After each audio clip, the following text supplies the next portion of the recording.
Hi, my name is Yasmin Sarwar, and I'm the Chief Education Officer at Oxford International College. I have founded and led the 2 top schools in the UK in terms of A-level results consecutively since 2010. No one else in the history of British education has ever achieved that. I also take great pride in our university destinations. For the last 10 years, my team and I have sent thousands of students for competitive courses at top universities, which has less than 10% acceptance rate. At OIC Oxford, we've achieved phenomenal results, through our sixth form education. Phenomenal results, both in terms of A-level results, but also in terms of university destination. And to be able to do that in just 2 years, considering the constraints of time, imagine what we can achieve in 5 years when students come to us from year 9. OIC Brighton, our assessments are the same as OIC Oxford for the year 12 students. Of course, for year 9 and year 10, the assessments differ because they are younger students. We are looking for, as I said, the most important thing is the personality as well as the academic ability. We're looking at 3 things: potential, teachable factor, and ability. And I think for year 9 and for year 10 students, we're really looking at potential and teachable factor because that is very important to us. As I said to you before, we have achieved phenomenal results in 2 years.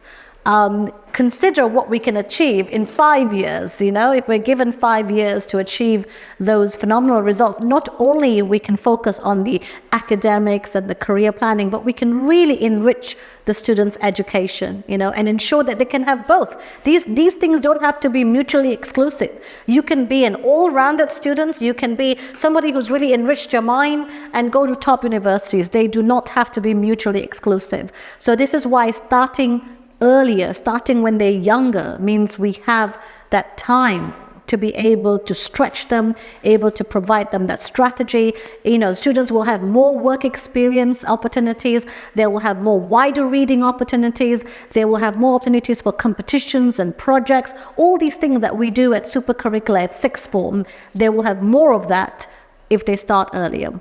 And that is what we're looking at. So really, when you ask me about the assessment process, we are looking for quality students. We are looking for top students. But we are looking at the teachable factor, the potential, and we're looking at their ability. And the 2 factors that we're looking for year 9 and year 10 are teachable qualities and potential. That's very important to us. I think interview is something they should prepare not just to get into a school, but you prepare interview for life, right? Because you're always going to be constantly, you have to present, you have to talk, you have to articulate, you have to reflect. So these are again really key skills, right? The key skills for life, not just for, getting into a school or getting to university. So I think interview, the most important thing is try to obviously understand yourself. Think about normal questions. For example, the obvious ones: why are you thinking of coming to the school? What's your strength, your weaknesses? What do you enjoy? And then develop your answers. You must have a developed answer. Bring in examples of the things that you have done. I remember in your office in Hong Kong, I was talking to a boy who likes writing creative writing, stories. And he talked to me about the stories he has written, So he gave me examples of those stories. And that is what I'm interested in. I'm interested to know about the student's interest. So he talked to me about poems.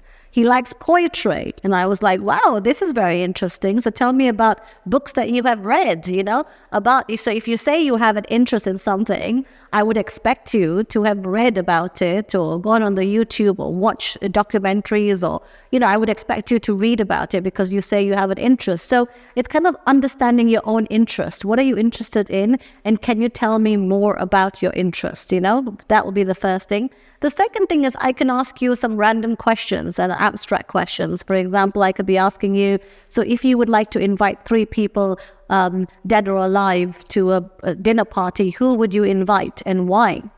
Why would you invite them, So again, you have to think about, okay, so who would be the 3 people I would like to invite? Why? Why would I like to invite those people? There's no right or wrong answer.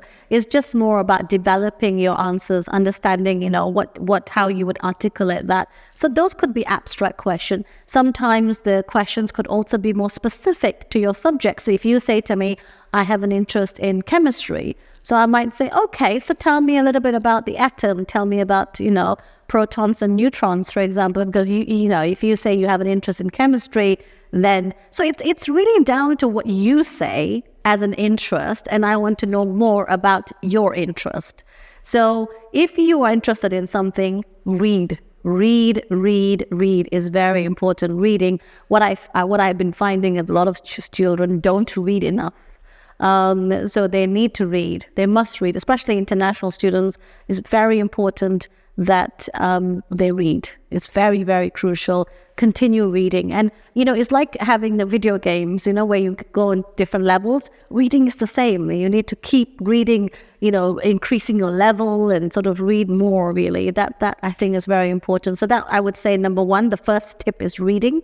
And not just reading to get into school like OIC. You read, again, remember, prepare 2 years in advance. Always think about, I want to be ahead of the game. So what can I do to make my application stronger? What can I do to make, as an individual, how can I become a better student, right?